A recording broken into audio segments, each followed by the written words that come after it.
जय हिंद फ्रेंड, हिंदी और प्राइड में आप सभी का स्वागत है। फ्रेंड्स, यहाँ पे हिंदी व्याकरण संबंधी हम वाक्यों के लिए एक शब्द को लेकर चल रहे हैं और ये जो है हिंदी व्याकरण से रिलेटेड तो आपके हिंदी की जितनी भी परीक्षाएं होते हैं उनमें उपयोगी है ही, साथ ही आगामी आरओ के एग्ज़ाम में भी पाठ्यक्रम में है, तो ये बहुत ही उपयोगी आपके लिए होने वाला है। प्रीवियस के आयोग के द्वारा अलग अलग जो क्वेश्चन पूछे गए हैं उन्हीं का संकलन है यहाँ पे। जैसे क्वेश्चन है कि दिए गए वाक्य के लिए एक शब्द का चयन करना है। पाप करने के बाद यानी पाप करने के बाद अगर आप स्वयं को दंड दे पा रहे हैं तो उसको क्या कहते हैं? प्रताड़ना, प्रायश्चित, पश्चाताप, हार मान लेना। तो पाप करने के बाद यदि हम स्वयं को दंड दे रहे, यदि कभी हमसे खुद से गलती हो गई तो बाद में बहुत गिल्टी सा फील होता है। तो पाप करने के बाद यदि आप अपने आप को दंड दे रहे हैं तो उसको प्रायश्चित कहते हैं, है ना। तो प्रायश्चित कहा जाता है एक शब्द जो दायर मुकदमों का प्रतिवाद या बचाव करे। कोई भी मुकदमा आपने दायर किया हो उसका कोई बचाव करता है तो उसके लिए अभियुक्तवादी, शीघ्रगामी, प्रतिवादी। तो उसके लिए हम कौन से शब्द का इस्तेमाल करेंगे? एक शब्द में प्रतिवादी, क्योंकि आपने जो विरोध दायर किया है उसको वो रोक रहा है। तो जो दायर मुकदमे का प्रतिवाद या बचाव करे उसके लिए शब्द प्रतिवादी है। जिस पर मुकदमा चलाया गया उसे अभियुक्त कहते हैं। दोषी यानी जिस पर मुकदमा चलाया गया है वो तो दोषी है तो उसे अभियुक्त कहते हैं, और जो मुकदमा दायर करता है उसे वादी कहते हैं। तो जो दायर करता है वो वादी है और जो उसको बचाव करता है वो प्रतिवादी है, और जिसके लिए आपने जिसके ऊपर दायर किया उसको अभियुक्त या दोषी कहते हैं। जो आंखों के सामने हो, जो आंखों के सामने हो उसके लिए एक शब्द क्या है? सामाजिक, सुलभ, प्रत्यक्ष, प्रियतम। तो वो है जो आपके सामने घटना घटित हो रही है वो प्रत्यक्ष घटना कहलाता है। तो जो आंखों के सामने हो वाक्यांश के लिए एक शब्द है प्रत्यक्ष। जो आंखों के आगे उपस्थित हो शब्द समूह के लिए सही शब्द का चयन करिए। तो वही देखिए क्वेश्चन है कि जो आंखों के आगे उपस्थित हो यानी प्रत्यक्ष, डायरेक्ट जो घटना घटित हो रही है उसी को कहते हैं, और जब आगे नहीं घटित हो तो उसको परोक्ष कहते हैं, अप्रत्यक्ष कहते हैं। वह स्त्री जिसका पति परदेश विदेश गया हो वाक्य के लिए एक शब्द क्या है? तो प्रोषित पतिका कहते हैं। वह स्त्री जिसका पति परदेश विदेश गया हो वाक्य के लिए एक शब्द है प्रोषित पतिका। वह स्त्री जिसका पति विदेश जाने, देखिए एक तो है कि वो स्त्री जिसका पति परदेश गया हो वाक्य के लिए एक शब्द है प्रोषित पतिका, और एक है कि वह स्त्री जिसका पति विदेश जाने को हो और जो उसके वियोग की कल्पना से दुखी हो उसको कहते हैं प्रवत्यस्यत पतिका। तो जिसका परदेश गया हो उसके लिए प्रोषित पतिका है, और जो ये है कि वियोग की कल्पना से बहुत ही दुखी हो रहा उसको कहते हैं प्रवत्यस्य पतिका। सवाल जवाब, बहस, हुज्जत या दिए गए उत्तर पर उत्तर के लिए एक शब्द क्या है? तो उसके लिए है प्रत्युत्तर। यानी सवाल जवाब, बहस, हुज्जत या दिए गए उत्तर पर उत्तर के लिए एक शब्द प्रत्युत्तर है। वह जिसने उत्तर की अपेक्षा की उसे कहते हैं उत्तरापेक्षी। कठोर परिश्रम का परिणाम आंखों के सामने था रेखांकित अंश के लिए एक शब्द बताइए। सामने, प्रत्यक्ष, आगे, सर्वज्ञ। तो इसका मतलब है प्रत्यक्ष। आंखों के सामने के लिए एक शब्द प्रत्यक्ष होता है तो प्रस्तुत रेखांकित वाक्य के लिए उपयुक्त शब्द प्रत्यक्ष है। प्रति उत्पन्न मति शब्द का वाक्यांश क्या होगा? प्रति उत्पन्न मति के लिए हम कहते हैं कि जो तत्काल कोई भी सोचकर उत्तर दे उसको कहते हैं प्रति उत्पन्न मति। प्रति उत्पन्न मति शब्द का प्रयोग जो तत्काल सोचकर उत्तर दे उसके लिए प्रयोग किया जाता है।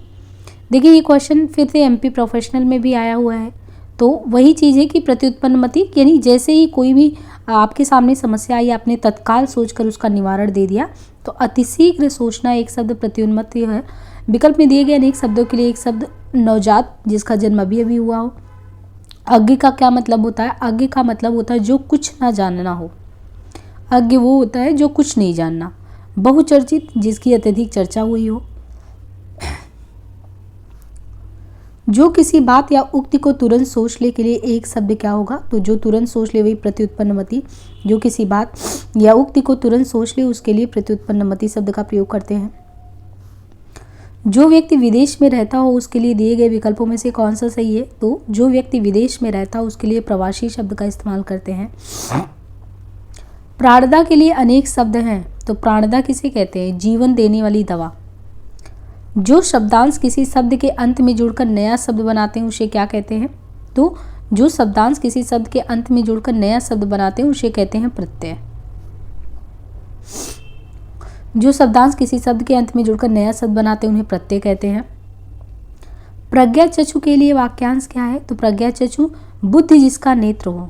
प्रज्ञा चक्षु शब्द के लिए वाक्यांश है बुद्धि जिसका नेत्र हो। जिसने प्रतिष्ठा प्राप्त कर ली हो वाक्य हेतु उपयुक्त शब्द क्या है? तो जिसने प्रतिष्ठा प्राप्त कर ली उसके लिए है प्रतिष्ठित। प्रियदर्शी शब्द के लिए एक वाक्य क्या है? प्रियदर्शी।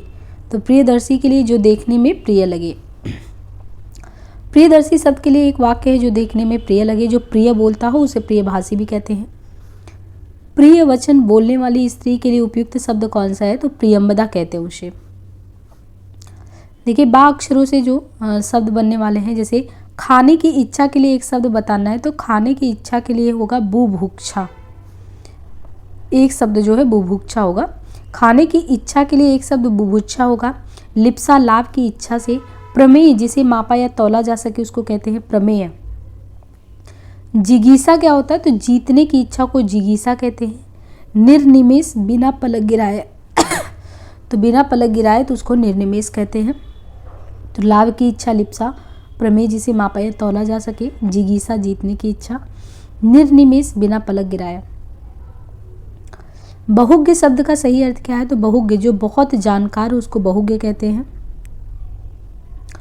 जो बहुत जानकार हो अर्थात बहुत से विषयों का जानकार हो उसे बहुज्ञ कहते हैं। जानने की इच्छा रखने वाले को जिज्ञासु कहते हैं। जो अध्ययनशील हो उसे अध्येता कहते हैं। जो कम जानता हो उसे अल्पज्ञ कहते हैं।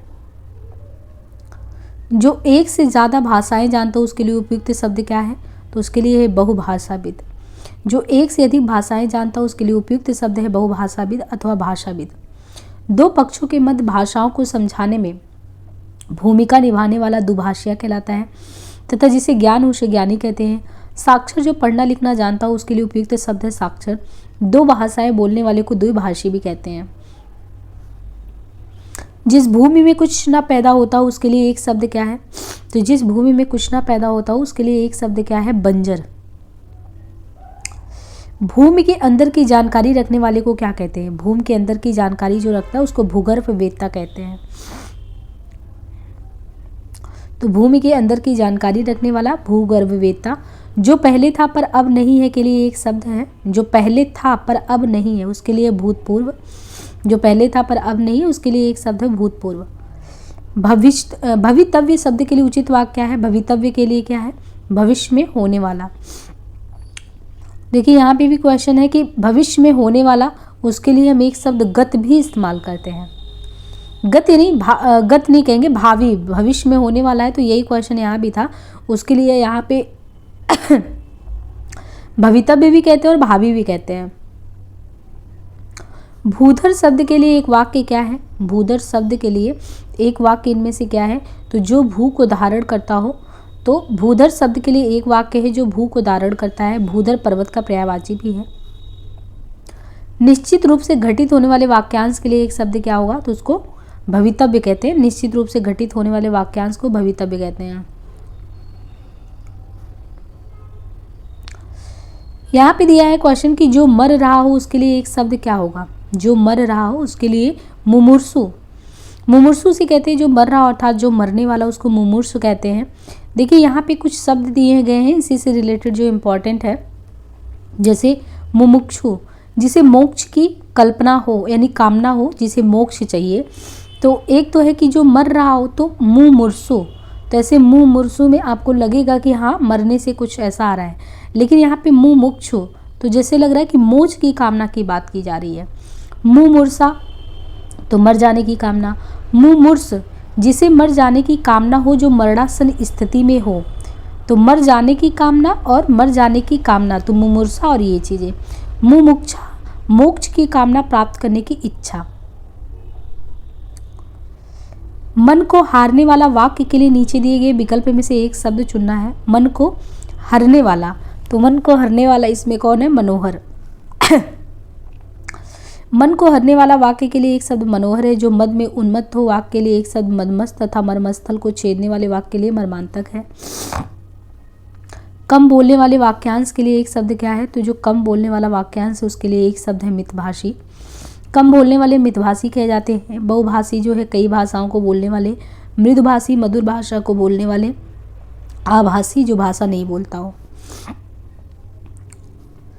दिए गए वाक्यांश के लिए एक शब्द का चयन करना है। असाधारण मेधा बुद्धि वाला, उसे क्या कहते हैं? तो मेधावी कहते हैं, जो असाधारण बुद्धि वाला हो। असाधारण मेधा बुद्धि वाले वाक्यांश के लिए एक शब्द मेधावी होता है। मेधावी तत्सम और विशेषण शब्द है। बुद्धिमान, बुद्धिशाली तथा महाज्ञानी परस्पर पर्याय हैं। जो मृत्यु के मुख में आने को है उसके लिए एक शब्द क्या है? तो उसको मरणोन्मुख कहते हैं। जो मृत्यु के मुख में आने को उसके लिए एक शब्द मरणोन्मुख होगा। जो कम खर्च करता हो वाक्यांश के लिए एक सार्थक विकल्प चुनना है। तो जो कम खर्च करता हो उसके लिए जो शब्द होगा मितव्ययी। जो कम खर्च करता हो वाक्यांश के लिए एक सार्थक शब्द है मितव्ययी, कम खर्च करने वाला। मर्मज्ञ शब्द के लिए एक वाक्य क्या है? तो मर्मज्ञ के लिए किसी बात का मर्म या गूढ़ रहस्य जानने वाला। मर्मज्ञ शब्द के लिए एक वाक्य किसी बात का गूढ़ रहस्य या कर्म को जानने वाला है। थोड़ा नपा तुला भोजन करने वाला वाक्यांश के लिए उपयुक्त शब्द क्या है? तो है मिताहारी।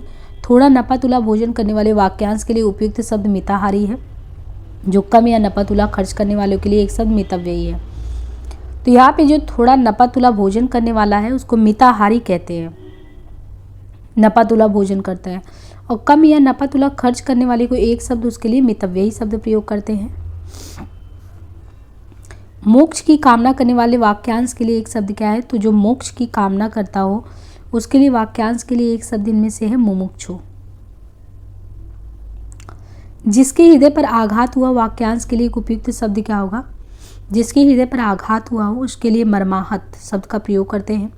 जिसके हृदय को चोट पहुंची हो उसके लिए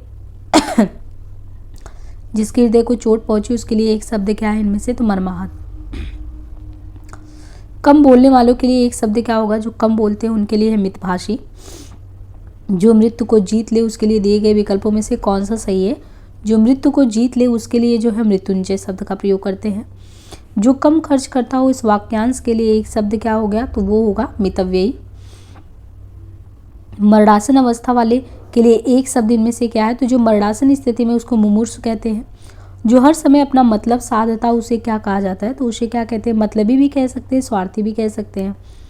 जो बहुत मंद गति से कार्य करता हो उसके लिए एक शब्द क्या है? तो जो बहुत मंद गति से कार्य करता हो उसके लिए है मंथर, मंथर कहते हैं उसे।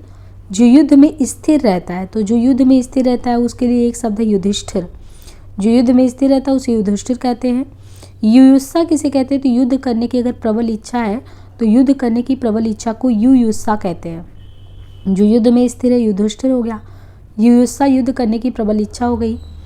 और युद्ध करने की प्रबल इच्छा करने वाला उसको युयुत्सु कहते हैं। तो युयुत्सा जो है वो युद्ध करने की प्रबल इच्छा है। युयुत्सु युद्ध करने की प्रबल इच्छा करने वाला है। यूप यज्ञ स्थान पर स्थापित किया जाने वाला खंभा। यूप जो है यज्ञ के स्थान पर जो स्थापित खंभा होता है उसको यूप कहते हैं। जहां तक और जितना संभव हो वाक्यांश के लिए उपयुक्त शब्द क्या होगा? तो यथा संभव होगा उसके लिए। जहां तक और जितना संभव हो उसके लिए। संभावना हो सकने का भाव होना, संभाव्य हो सकने योग्य, संभवता जो संभव हो सकता है कि। युद्ध की इच्छा रखने वाले के लिए एक शब्द जो प्रयोग में लाते हैं उसको कहते हैं युयुत्सु। युद्ध की इच्छा रखने वाले के लिए एक शब्द है युयुत्सु। जिसमें युद्ध करने की इच्छा हो उसके लिए एक शब्द क्या है? तो युयुत्सु। जो एक स्थान पर टिक कर नहीं रहता वाक्य के लिए एक शब्द कौन सा है? तो जो एक स्थान पर टिक कर नहीं रहता वाक्य के लिए एक शब्द है यायावर। जिसका यश चारों ओर फैल गया हो उस वाक्य हेतु उपयुक्त शब्द क्या है? तो जिसका यश चारों ओर फैल गया उसको यशस्वी कहते हैं। जो युद्ध में स्थिर है उसे क्या कहते हैं? तो उसको कहते हैं युधिष्ठिर। जो युद्ध में स्थिर है उसे युधिष्ठिर कहते हैं। वे शब्द जो प्रकृति प्रत्यय अथवा दूसरे शब्दों के योग से बने उन्हें क्या कहते हैं? तो यौगिक कहते हैं। उत्तराधिकार में प्राप्त संपत्ति इन अनेक शब्दों के लिए एक शब्द क्या है? तो उत्तराधिकार में जो प्राप्त संपत्ति है उसके लिए जो है रिक्त शब्द का प्रयोग करते हैं। उत्तराधिकार में प्राप्त संपत्ति को रिक्त कहते हैं। वसीयत किसी के मरने के पूर्व उसी के द्वारा किसी को अपनी संपत्ति का वारिस घोषित करना। धरोहर किसी के पास रखी हुई दूसरे की वस्तु धरोहर कहलाती है। पतिंबरा पति को चुनने की इच्छा वाली कन्या। उत्तराधिकृत जो उत्तराधिकार के लिए उपयुक्त हो। परिसंपत्ति किसी व्यक्ति या संस्था की आधिकारिक संपत्ति परिसंपत्ति कहलाती है।